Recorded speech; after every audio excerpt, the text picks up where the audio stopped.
All right, everyone, back to full health. Good morning, good afternoon, good evening. What is up? I am your host, Charlie Shrem, almost at episode 300 on this epic journey with me that we call Untold Stories. We're together twice a week, every week for the past 3 years. We've been diving deep with some of crypto's most influential leaders, Bitcoin's truest OGs, those who really understand what's going on.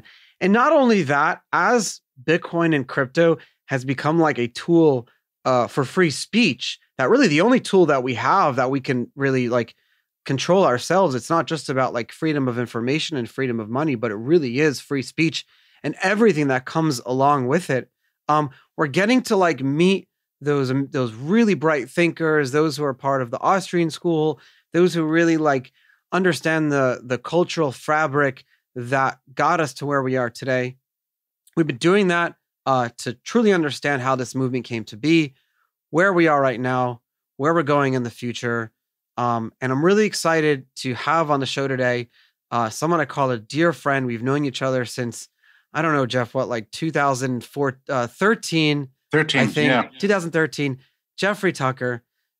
Famous. Thank you so much for coming on the show today. Oh, sure. Matt, can I ask, when you said back to full health, what is it okay? Do you want to tell me? No, just last week, I came down with like a flu or something. It wasn't COVID, but I was just like, it was very hard to do the show. I came up and did one show, but everyone could tell that like I didn't have a voice, but I didn't want to like not. I have this like consistent 3-year thing going right now. So like I'm like the mailman, rain, sleet. I gotta get these shows done. The world never stops. Look what happened just yesterday with the Bitcoin and crypto and the great reset, as everyone has been calling it. And it's like, Biden inflation, people say one thing, and then Russia inflation is another thing. But at the end of the day, why we're here. Why the wealth gap is getting worse, why people are getting poorer, why we've basically lost so many rights over the last 3 years with COVID-19. Like the government took advantage of that to remove so many of our freedoms. And I'm really excited to kind of talk about that today. I just want to give everyone a little bit of background on you. You're an American economist, a writer in the Austrian School, the Mises Institute. You're an advocate for anarcho-capitalism and Bitcoin. You're currently the founder and president of the Brownstone Institute. You're the author of many thousands of articles, books, scholarly papers in press all over the world. I think you've written like 10 books in 5 languages, most recently Liberty or Lockdown. You're also the editor of The Best of Mises, and you speak on topics like economics, technology, social philosophy, and culture. Through my conversations with you over the last almost decade that we've known each other, you've helped me formulate my like love for Bitcoin and freedom into this like school of thought. So really thank you for that. And I'm excited to have you back on the show. Well, it was fun. I remember the early days when we were hanging out. Those were the early days of Bitcoin. And you were kind of responsible for convincing me. I had written, I think, about it in the previously, but I didn't entirely understand it. And you and others gathered to actually make me an owner. And I always think that that's the way you really learn about something, is by really involving yourself in it really deeply. And that changed my life, because that's when I went to print. I think it was, maybe April of 2013 with my first big public article about the topic. And everybody said I had been tricked by some sort of Ponzi scheme, and that my credibility was shot and my reputation would be forever ruined and so on. I think back in those days, when I first read about Bitcoin, the price was, I don't know, maybe it was $15. And then it went up to $30 and everybody started screaming it was a bubble. Yeah. And so on it went. But, I think, it's helpful to actually look at, go back and ask, why does Bitcoin exist? And really, it came out of Satoshi's long experience in looking at the sheer fragility of the financial and political and economic systems, and hoping to create something that would stand apart from that, be a kind of a commodity that was imbued with an inherent integrity, that would actually become something like an asset for the digital age. But more importantly than that, it was really about giving average people a way to survive what he believed would likely be an ongoing age of crisis and chaos. And of course, it all came true with the 2008 financial crisis and following. And that whole period, got us on this current trajectory towards living off monetary creation and endless debt and ever larger government and ever more kept financial institutions. And now we're dealing with censorship and surveillance and just the catastrophe of the last 2 years. So I would say Satoshi was a real prophet. That's not to say that Bitcoin somehow solves every problem in the whole world, but at least it provides a safe haven of truth in an age of lies, an asset with integrity in a time when everything else is really coming into question. Everything is really coming into question. It seems like you have a bunch of people in a room making decisions on behalf of the whole world.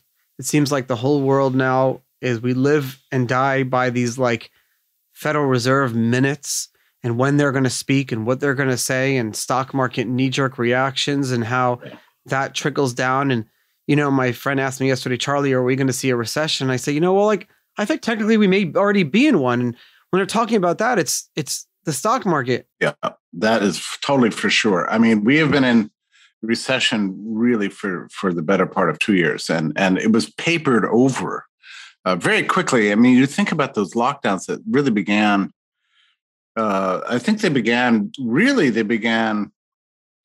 when did they begin? South by Southwest was canceled on March 8th, which I found by itself just outrageous. You just don't.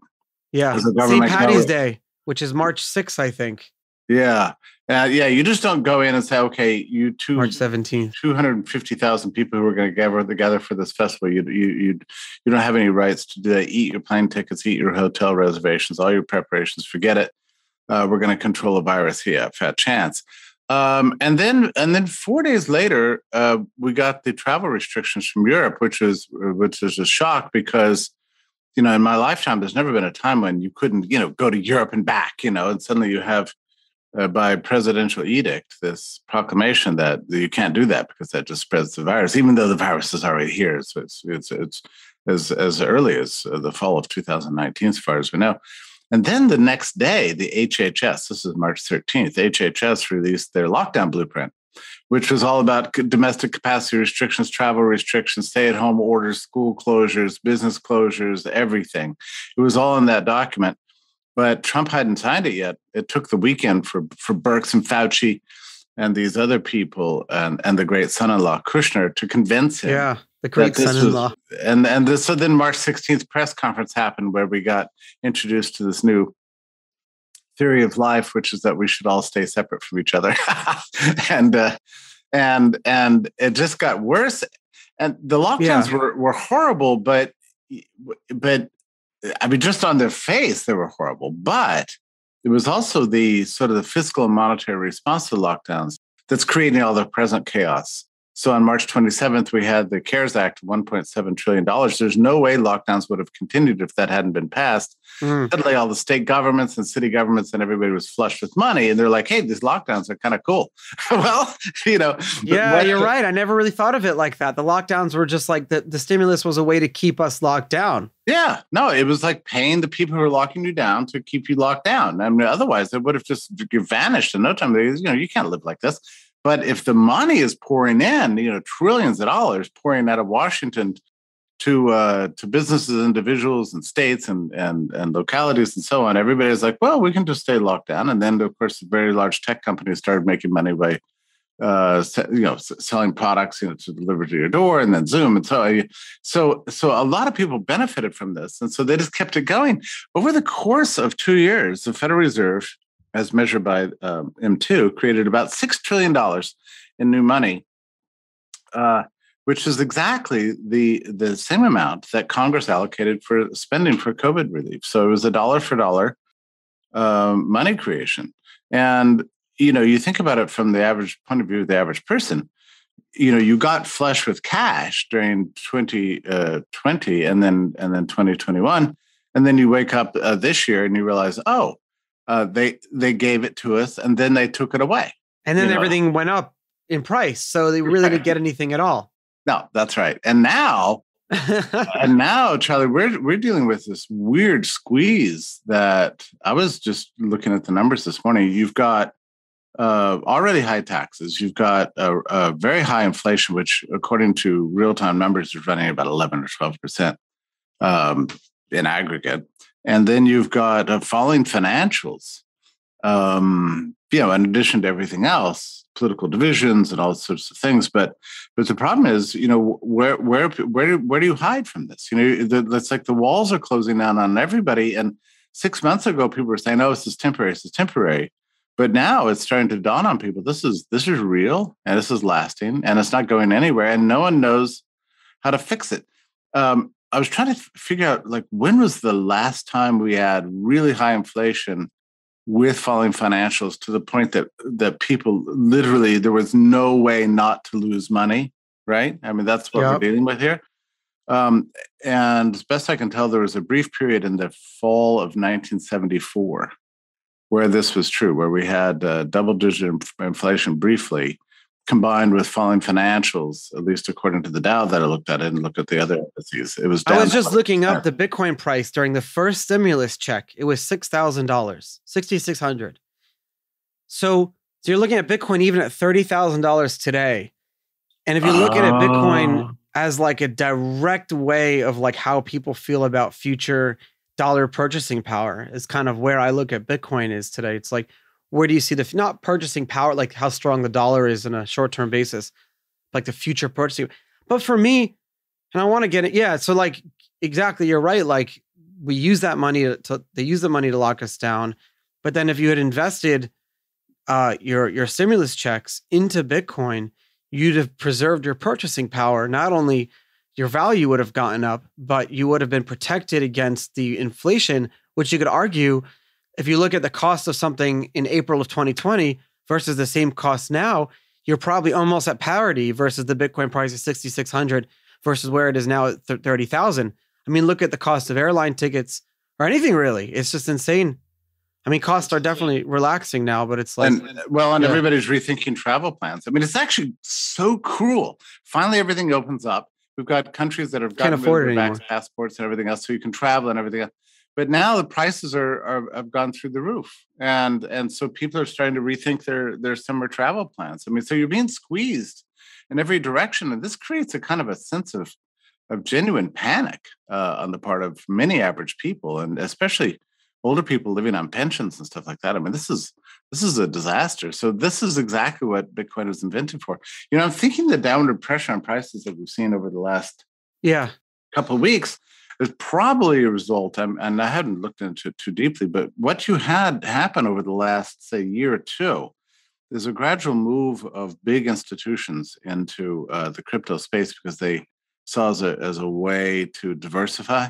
And not that they ever understood it. This is the part of the problem of getting involved with the crypto markets where you don't really know what you're doing. Yeah. You just see it as like, oh, here's a magic thing that is likely to go up in value. Well, that's, crypto became entered on the list of riskier investments for a lot of these institutions, and which are moving more into cash. And the reason they're moving into cash is because cash is losing liquid value faster than not as fast as financials. So you've got large institutions, sort of bailing from the sector. Well, that doesn't affect individuals at all, and it shouldn't affect individuals at all. In fact, this is why you've got many people, interested now in these bargain prices, because it's really a good time to move in. And if you know what you're doing, and you've been involved with what we have, that's what you do. I want to spend the episode kind of talking about that and talking about how we actually got you first into Bitcoin and how I use that conversation as a litmus test over where we are in the general industry and markets. And it's actually a really good way for people to look back, knowing where we are. over the last year or so, the conversation and why people got interested in Bitcoin and crypto, and it's definitely like, I'm not blaming anyone. It's definitely my fault, just like it is everyone else's. So it was about price, right? Like buying this because we want to speculate. We think that the future value of these technologies is so great and it's coming soon. So we want to have a piece of that software that's going to power the future, right? So like everyone got really excited, but few people were asking like, and I was trying to put out, and I've been putting out so much research, but few people were asking like what it is, how it works, why do you need a blockchain? That question went away. And it was always focused on price. With you, even though the price was at like $15, it was never an expectation that we're all going to get rich tomorrow. No. You were getting excited about it because you saw Bitcoin as this tool for something that you were preaching. What was this event? Because I found myself a fish out of water at this event in New Hampshire. But what was this? What was this community that existed that you were part of? So I had been looking forward to this idea of a digital money for a very long time, but being disappointed because every time somebody would try to come up with such a thing, it would fail. Yeah. And it was depressing. And at some point, I just decided that it wasn't going to be possible for various reasons. That you can't make a money out of nothing. I can't just write on a piece of paper and call it a Tucker and expect people to accept it. And so, I assumed that it had some pre-existing commodity value to the new digital currency, but e-gold wasn't working. And, they got hacked and so on. And other companies, because other companies would spam the list, and then they get hacked, and then there was a scam, and so on. So I just began to think it didn't work. And so when Bitcoin came along, I was getting emails as early as something like October 2010 from people saying, "Look, you need to take this seriously. They've solved the problem that you previously identified, which has to do with the centralized point of failure and the absence of a protocol that restricts the creation rate." And also the ability to verify the ownership, verify. I mean, like to tell the truth about ownership titles. And I that was a little bit too much for me to understand. But I remember it was something like before I met you, I read an article, or it might have been around the same time, in Wired magazine. And magazine has always been against crypto, but they had a passing comment that pointed out that the quantity of Bitcoin is strictly limited by the protocol. And that set off something in my mind. I was like, okay, that is what we're going for. If you want a money, you want a guarantee on the number of units that are going to be created and the rate at which they're going to be created, and whether and to what their extent they're owned, and to have security in your ownership titles. Well, this is, of course, what the blockchain provided, along with a decentralized structure, so that you've got, for lack of a better term, a lot of eyeballs on the same ledger, and that changed everything. Now, I was a little bit incredulous because nothing like this had ever existed. It was made possible by the existence of distributed ledgers, which we had seen in other. Well, not distributed ledgers, but distributed services. Yeah, the idea of like doing Bitcoin with e-gold and B-money and hash cash, it's been around for decades before Bitcoin was invented, but it was just like you couldn't do it. With Satoshi solved that like mathematical Byzantine generals problem.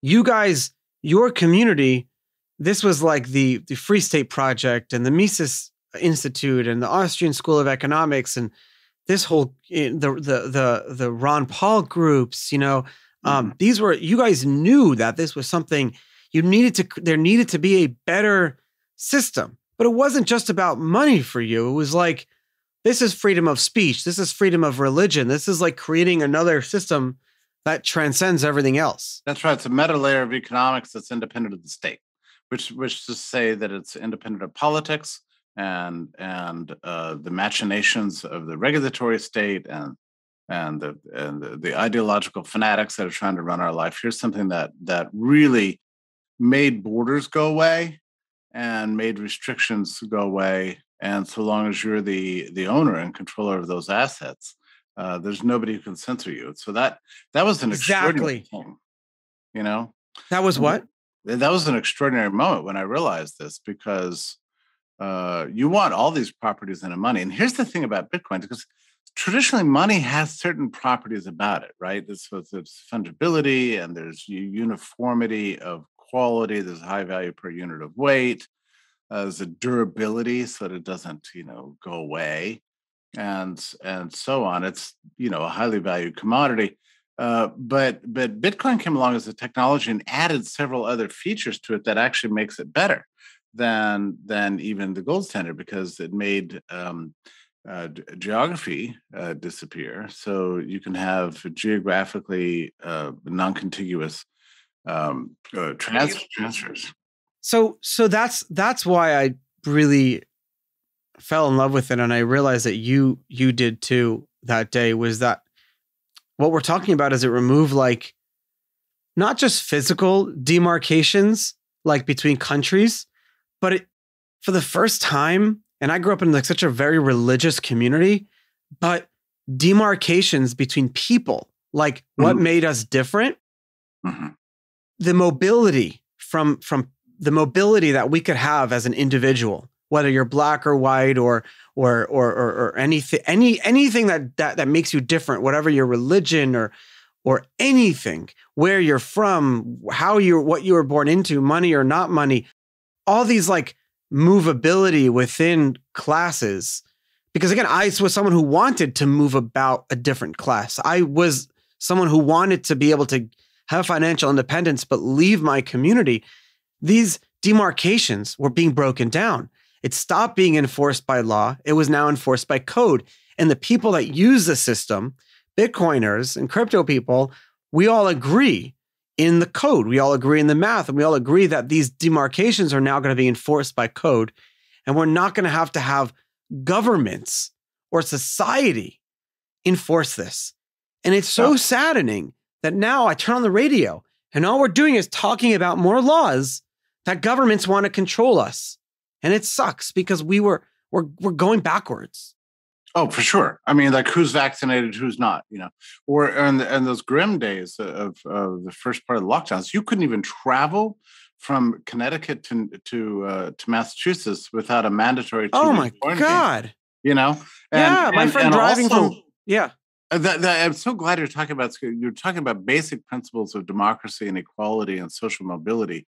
And that is the opposite of everything that's gone on for the last 2 years, because and you see it in the way the COVID infections have affected people. First of all, you had the ruling class hiding out in their apartments while pushing the working class out, and the nurses and the food delivery people and the grocery store workers, and to face the virus bravely.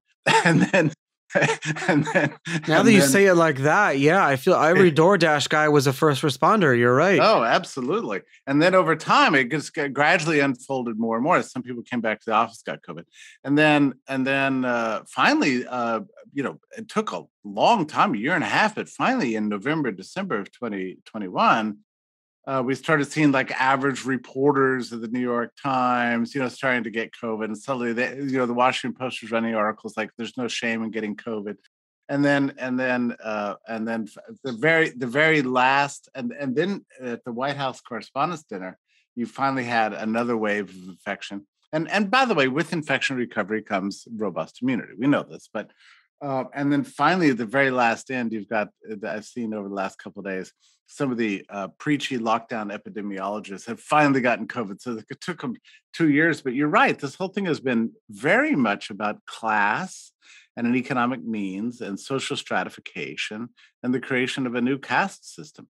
That is not what markets and freedom are supposed to be about. You're supposed to be able to be free to choose and free to advance and work with technologies that are not primarily dictated by what regulators and governments telling you to do. That's the essence of freedom, which is why so many people who love freedom initially got interested in Bitcoin. We now know COVID. We now know that like COVID existed in waves, and we don't know anything about COVID. And I don't want to spend another episode talking about COVID. I want to talk more about like the reactions. What's a war game a little bit? What would have happened if things were different in April of 2020? What would have happened if we did do lockdowns the first month, which were important just to see how things would play out?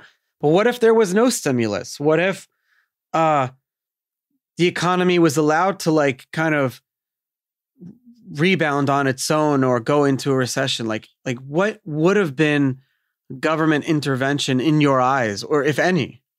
Yeah, I don't think there should have been any government intervention at all. Really, it's what you want to do in the case of a virus like this is to figure out who's vulnerable, and to urge that people shield themselves while herd immunity develops within your community until it's safe to go out. And then you go out, and then that's about it. That's all that needed to happen. Instead, we quarantined the well and the sick, and uses, as you said initially, as a big excuse for expanding government spending, money creation, Yeah, exactly. control over people's lives. And now we're facing with this, this catastrophic mess. All the supply chain problems we're facing right now all over the world, to the point that there's like basic things like manufacturing trucks, large scale trucks. We're at very Baby formula. Yeah, baby formulas. We got shortages in everything. Rental units, available rental units are down to 1984 levels right now. I was looking at them this morning. They're like we're like 8.5%. My printer broke. I went to Best Buy yesterday to get a new printer, and I walked down the printer aisle, and there's like 15 different printer models I can choose from. And I'm going through, and the guy walks up to me. He goes, "Don't even bother. We have one in stock. We have like one you can choose from, one." I said, "What is this? The Soviet Union? I have one in Best Buy?" And I'm looking around, huge store. There's this huge store. And I'm like, what is here? Why am I even here? Like, what do you have? I can't choose. I bought what they had. It's right there. It's like, I bought the only printer they had. And it's like, and again, I don't want to like spend our time like talking about things that people already know and continue to see in our daily lives. I want to ask you, like, what could people be doing to be able to maintain their freedoms, their liberties? Who could they trust? I mean, it's really a tough question. Yeah. Well, this is a tough question because you can't trust. I was thinking about this. Trust but verify. Yeah. Yeah. When I was thinking about this the other day, I was like, who have we lost trust in? We've lost trust in public health officials. I mean, obviously, we've lost trust in party politics. Obviously, we've lost trust in the Federal Reserve, and the Treasury Department and the presidential spokesman, and basically, this is like everything. I mean, who trusts the media anymore? And so we've lost trust in vast number of our institutions. And you can't. Can you really trust the banks anymore? Can you trust your smartphone anymore? Can you trust the software manufacturers? We can't trust banks, and it's like people use it's so funny how like all these neobanks that everyone's using, like Chime and everything, and then Venmo and Cash App, that, oh, I'm going to keep it under $600 so the government doesn't know I'm not using my bank. I'm like, guys, it's all owned by the same companies. All these companies are owned by the same companies that are reporting the same thing all the time. And it's not that's a bad thing. My point was that like you're talking about like, oh, we're using these new financial institutions. They're the same ones that you were using before. And you're right, we lost all trust in all these institutions. And it's a shame because I have too. I mean, it's funny for me because I used to think, that I've written books about celebrating technology and technology companies, and is it LinkedIn great, and yeah. so on and so on. And to learn gradually that our smartphones that we've put so much of our lives into have become sources of spying on us. I mean, there was a report that came out last week or something like that the CDC was scarfing up all the data that was available on the market. I don't doubt it. And I have I have this business card. It's a joke. So I have this business card and it's like, there's no number or email address even needed because I tell people, just Google me or unlock your phone and say my name. My ads will find you. Like if you say, Alexa, Charlie Shrem, all of a sudden, now I just did it to everyone. Now all my ads are going to find you. You listen to the show because that's how it works. So if you have your phone unlocked, it's listening. And I'm not just making this up. My friends at Facebook and Apple tell me so. It's listening. And that data is being in real time parsed and sold to every government database and every ministry of truth. Problem. I mean, it's amazing because we don't any longer have any strict separation between private enterprise and government. Like you say, government is a huge market for a lot of these companies. And so they get large enough databases and they're going to be selling to the highest bidder, which happens to be government in many cases. And that's a terrifying prospect. Do you remember early on when lockdowns came along, Apple immediately, and I like Apple a lot. Yeah. Trust them more than most companies, but they deployed. It was a Google creation actually that Apple bought for its own iOS, which was a COVID tracking software. And so the idea, oh my god, I remember, is that when you'd go to get a COVID test, from the government, then it would be immediately registered as positive with your health agency, who would then text your phone at your phone because they have a phone number. Text your phone, say download the software so that you can register yourself as having had COVID, and then you might be going about your business or whatever. And if anybody else had that software, like you're worried about getting COVID, so you turn that software on. You just turn it on. You don't have to do anything. You have to register anything. You just turn it on. And then next thing you know, you're walking into a room and everybody's phones go off. There's a COVID guy here. And then everybody runs from the room. And this is how you control this. You're going to control the spread of a virus this way by putting leper bells on everybody. It's such bullshit. Like we were shooting a movie and this is the worst part. You have to still get a negative test to come into the US. Vaccinated or not, you could be an American. So I'm overseas shooting a movie with other Americans and we're hanging out. And one of my friends, the day before the flight, gets his tests and he's the only negative out of like 50. He's the only positive out of like 50 people. He wasn't sick. It ended up being a false positive, but you should see what a pariah he became. He couldn't come to the wrap party of a movie that he was shooting, right? He couldn't leave his hotel room. Everyone pulled away from him. Socially, like he was talking to another girl, maybe she stopped talking to him, texting. What are you going to get COVID over text? We allow the government to control us in the most deepest thoughts and our deepest, most personal, intimate societal relationships. We got the government involved and they are involved. We let them tell us who we could be friends with. And let me tell you something. We haven't even talked about the effect of like mental illness in the world today. That's the real illness that's going to come out of COVID. People are waking up with their blood pressures through the roof morning, noon, and night. Oh, I felt myself right now. Yeah, I felt it for 2 years. When the darkness fell in March 2020, I became super sad. But there was a report in the New York Times yesterday. It turns out that huge numbers of whole wings of hospitals, emergency room and ICU wings and lots of residential wings of hospitals are filled with teenagers that have come in with various self-inflicted injuries. And they don't feel good about letting them go home because they'll do it again. So the safest place for them is now in the hospital. So you've got teenagers basically living at the hospitals to keep from hurting themselves. And we've never seen capacity this high in our nation's hospitals with just teenagers living there because of their parents and their doctors' fears that they're going to basically kill themselves. So this was in the New York Times just 2 days ago. I mean, this is I mean, this is not just an economic catastrophe; it's a cultural and social uh, catastrophe. We've never seen anything like this. So here we are. It's 2022. Maybe do we need to start talking about defining what a perfect government should actually be?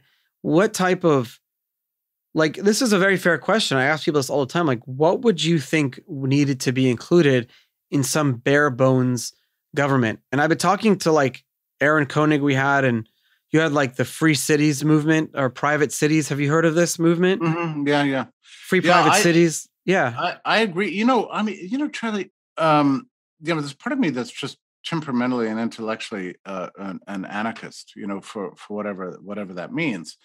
But at the same time, I'm also kind of romantically attached to a kind of a 19th century ideal in which we put very strict limits on what government can and cannot do, using constitutions, traditions, courts, law. Like, okay, you can do this, but you can't do that. And this worked for a very long time in our history, and then it just kind of gradually got unraveled. And I'll give you an example of this. Since we're talking about infectious disease, in the 19th century, the Great Britain in 1870 considered a series of what they call the Infectious Disease Acts, in which they wanted to. So the problem was that lords and members of parliament and everything else were visiting houses of prostitutions, picking up disease and giving them to the members of the aristocracy. And so Parliament wanted to pass a bill to allow the police to go into brothels and impose universal testing, and then if anybody turned out to be positive for whatever kind of STD, then they would put them in quarantine. So the question is, like, what do we think about that? And there was this great guy named John Stuart Mill who wrote this wonderful book called On Liberty, and he was just a great old-fashioned liberal. He said, this is wrong. This is an invasion of people's privacy.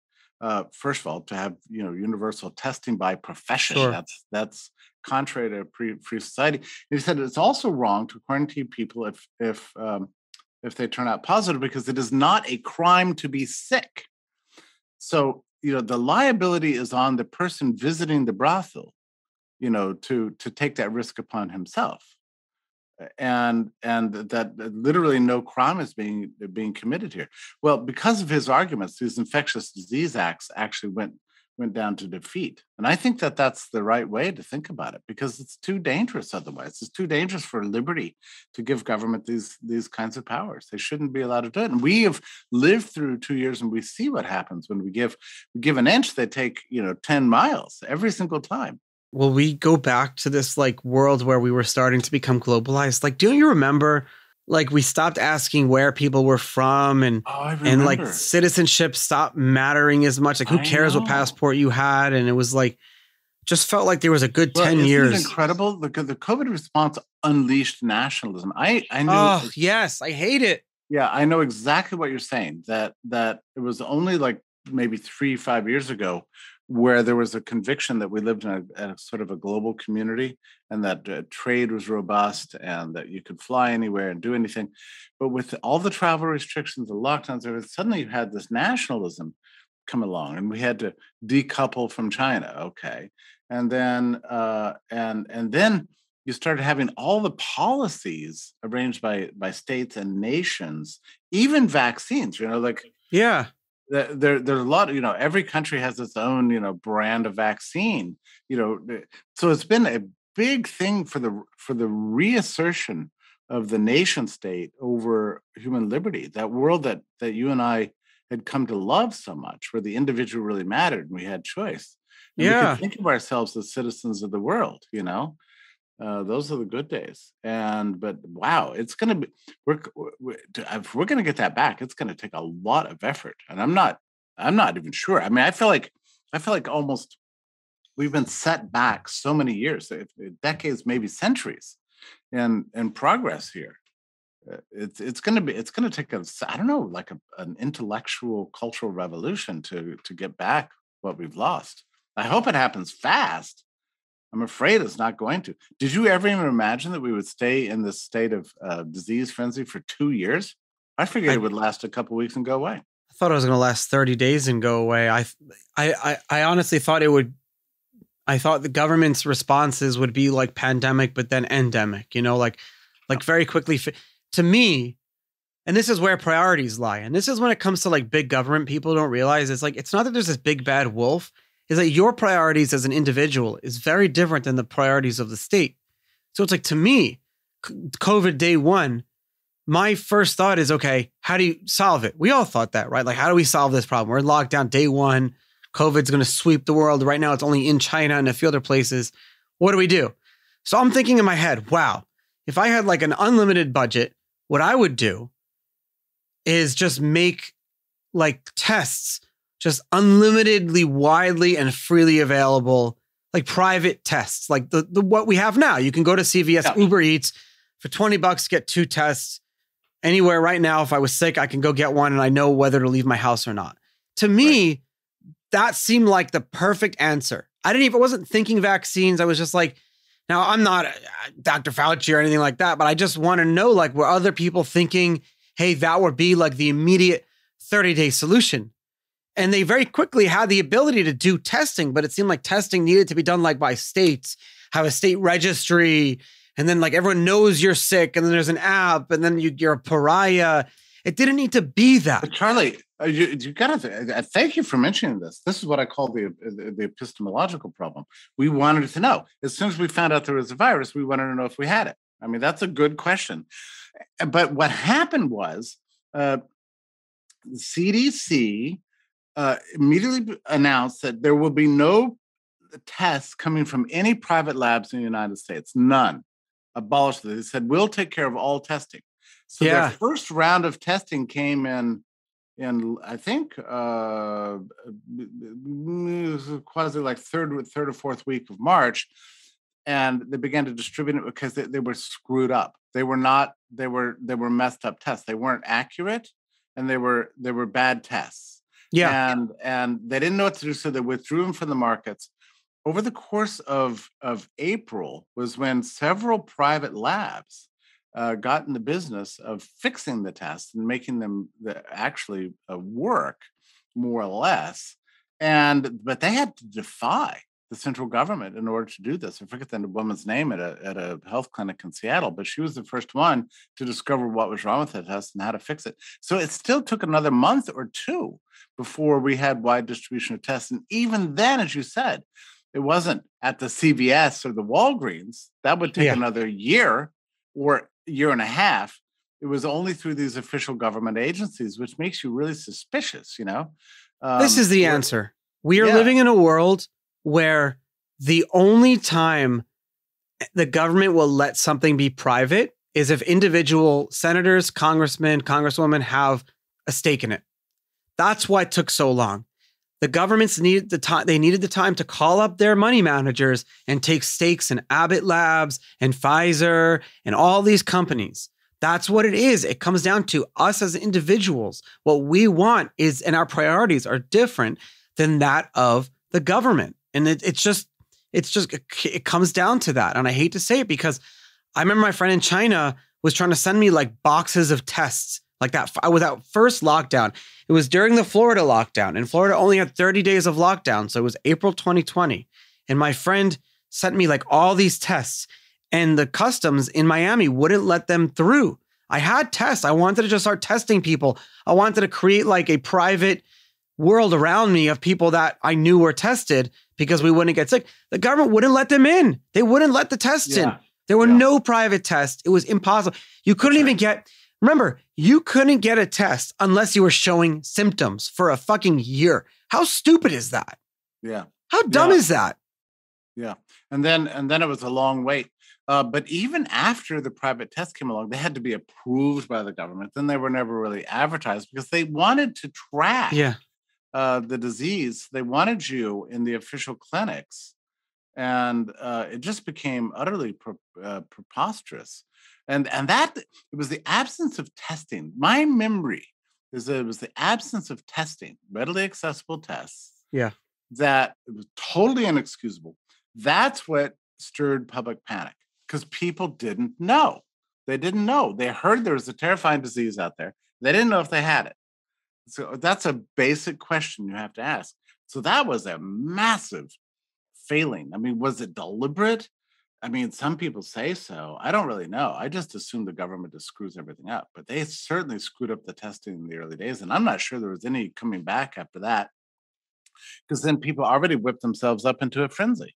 You saw personally what was going on from from economist sociology point of view, and you Right. founded the Brownstone Institute.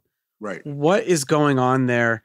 And are there solutions? Do the solutions come from the local government level, the individual group level? What do we do? Yeah, it's all of the above. I mean, Okay. it turns out, Charlie, and we didn't entirely know this, but in the in the history of human experience, disease panics are very often the reason how it is that despots take over and get rid of people's liberties. Really? This is how societies are segregated quite often. You have whole social systems based on this view of caste, the clean and the unclean. Look at AIDS. Look at AIDS. Look what it created. AIDS created a whole culture of like second-class citizens. There was that famous commercial of, I think it was it Magic Johnson who had HIV, he was HIV positive, and he was telling this little girl, and all she was saying was, I just want my friends to hang out with me. The 6-year-old girl. I just want my friends to hang out with me or whatever. Oh, Magic really Johnson was like, I'll be your friend. I hope I hope I'm not butchering it. It was Magic Johnson. Yeah, I think it was. But you can see it even in biblical times. You know, this is how social outcasts. I mean, people that you were never allowed into the temple if you were sick. So what would happen was if there was some maverick, a person that nobody liked, and people didn't want him in the temple, they would just simply start the rumor that he had leprosy. You know. And then it was like, now he had to find a rabbi somewhere to declare him clean. And that's where Jesus, kind of came along. It's like, okay, you're clean, all right? Go to the So temple. I remember learning about leprosy as a child in Jewish school, and like understanding that leprosy was like this, it was like a physical disease that you'd get if you were a bad person and you didn't pray to God and stuff like that, and you didn't follow the rules. It's like, okay, I kind of get that. Like maybe there's this like disease you can get if you don't believe in God. But then I'm like, it became this disease that you couldn't actually physically see. So it's like, wait a minute.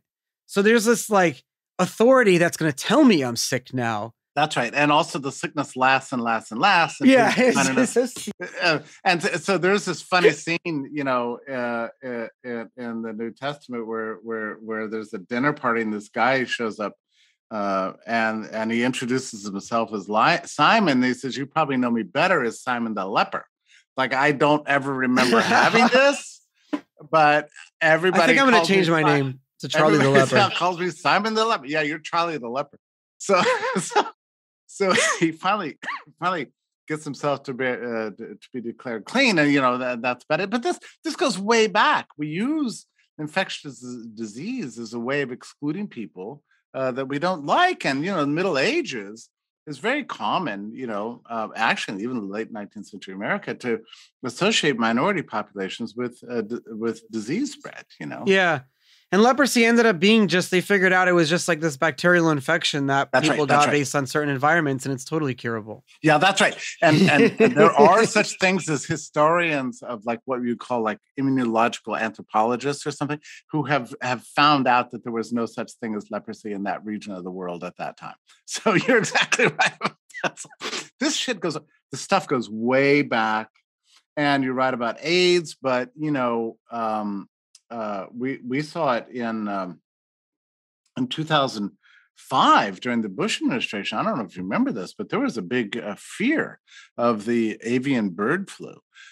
And Bush got on television and said, "Look, if this bird flu, it's going to jump to human beings, and we're all going to have to lock down. We're going to have to, the government will take care of all your grocery deliveries, and we're going to quarantine everybody." It was shocking. And I was writing about this stuff back then. I thought, if you ever do this, you will create a catastrophe. Now, at the time, people like Anthony Fauci were warning that half of humanity could die from the avian bird flu. Well, it turns out I never jumped from birds to humans. I mean, the birds felt a little. I remember I never knew what ended up happening with that. No, it was just the birds got, a little bit of a headache and some sniffles and had to do a little bed rest for a while. Yeah. But otherwise, it never jumped to humans. So that one kind of came and went. But I thought at the time, these bastards, they can't figure out any other way to control us because we've got now a growing digital age. They're losing control of society and the system. The world's becoming globalist. People are losing interest and concerned about their nation states and loyalty to their political systems. What if they deploy infectious disease as a way of scaring everybody to going back in time? And that's sure enough. It took them 15 years, but they finally found a good excuse to do it. And that's exactly what they did. We need to rally around technologies that get back that. So, what's interesting about you, Charlie, and I'm not sure that people understand this about you. I would characterize you as an all-around, just brilliant guy. Thank you. You don't have, a deeply embedded ideological agenda. You're not particularly political. Even when I met you, I know I try to be political more, but I just can't seem to you're do not it. good at it. Yeah. And when I met you the first time, you're like, "Look, I'm just curious about this thing as a technology." I was just like, "What the hell is this?" That was basically your outlook.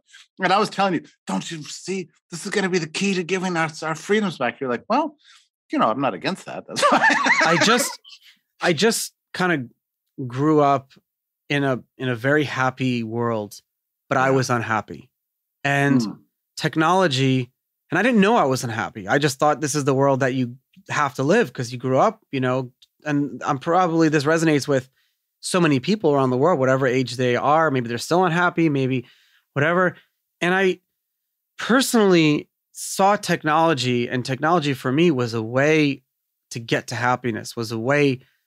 And that was because technology removed those like demarcations. It removed the who is Charlie? What is Charlie? How is Charlie? Why is Charlie? What is behind Charlie? All these different things seated to be asked. And like the first impression was based on like what type of value that me, Charlie, can bring to the social group that I'm in. Yeah. And I like that. You had a real insight because in those days, Bitcoin is still pretty darn edgy. Not many people were interested in it, but there weren't many, I would call them like Bitcoin practitioners out there. And you were kind of one of the first, and you seized on it because, I don't know, you had an insight that this was that this is really innovative, really interesting, and generally neglected. And you wanted to be, the first guy out there, and you were. And it took, another 8 years before the rest of the world really caught up to you. And it's fascinating to watch your own progress in this and this sort of unfolding drama, because I swear I remember those days as like it was yesterday. Staying never forget. Late at night, sitting in a little cramped corner of a bar, eating cheesecakes and drinking, Negroni. Negronis. We were drinking Negronis. That's right. And just hammering all this stuff out because we all had a sense of a dawning of a new world. I mean, for me, it was all about. That conference was the biggest. It was the Nashua, New Hampshire. It was the Free State Project putting on there. The Liberty Forum. Forum. Yeah. But I was so excited because I had always been under the conviction that money should be private. It should be privately controlled. And it usually has been in history until the government takes it over. That's always what happens. The private sector invents a cool money. The government says, "Oh, we like that. We'll manage that for you." Right. And so now, for the first time in the modern age, we had a real invention of a potentially fully private, uncensorable the currency that the government couldn't get its mitts on, at least not directly. And so that to me was, wow, one of the great moments of my life. For you, I think you were just intrigued at the combination of factors that made it work. The double key cryptography, the distributed networks, but also the community. The community behind it was everything. Still is to all these different. It's all the community, because if we're not doing it for people, then who are we doing it for? Yeah. Yeah, that is so true. And you guys were really nice to me because I was a little bit. And by the way, I had many people try to sort of pull me aside and get me more excited about Bitcoin than I really was.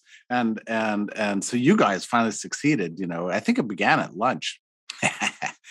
And but it was that moment of becoming an owner, where I just felt my heart race, and I felt like this new world was dawning, and I think you did too.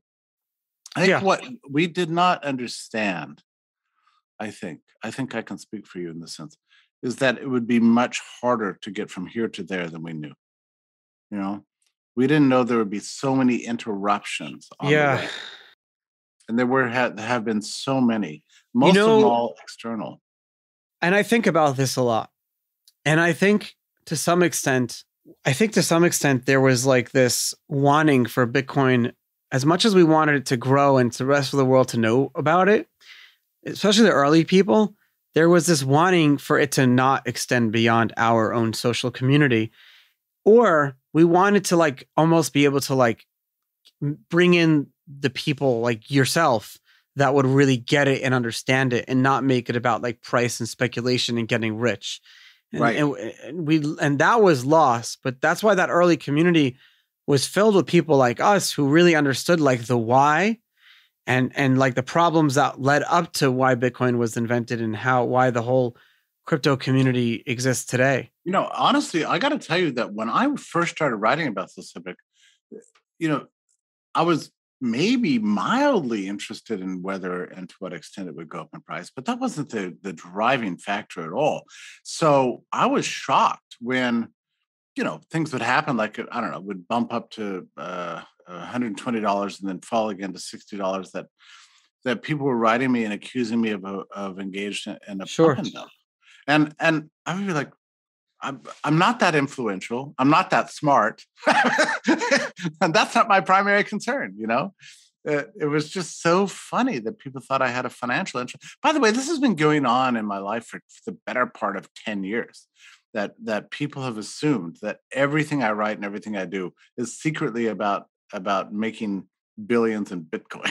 It's just ridiculous. Yeah, but that's what happens if you start to say things that people don't like. They're going to accuse your motivations. Oh, I know it. I That's know just it. how it Whereas is. for me, it's been basically, I would say, like an intellectual thing, and it's about serving the world through explanation and writing and inspiration, about hoping that we can somehow build and secure a world of universal rights and freedom, the kind of world that you dreamt of when you were Yeah, a young man and hope to live now. And we're still trying to get there.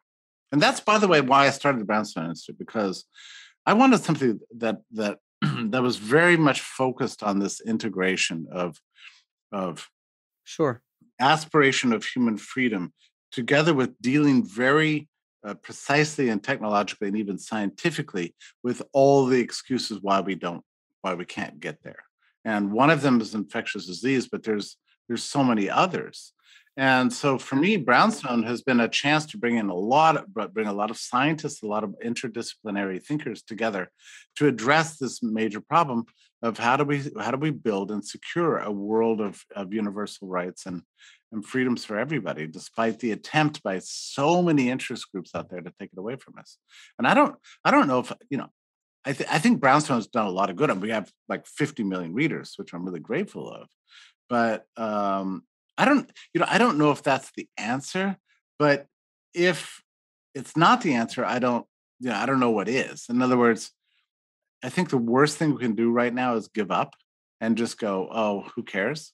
That would just guarantee failure. I mean, you need voices out there Yeah, I'll keep speaking. doing this show, and you'll Yeah. keep writing. How can my listeners, follow your writing and find you? Well, I mean, I hope you can go to brownstone.org. And by the way, Go right it's now. extremely difficult for nonprofits to accept cryptocurrency, but there are a few companies out there. This one's associated with Gemini.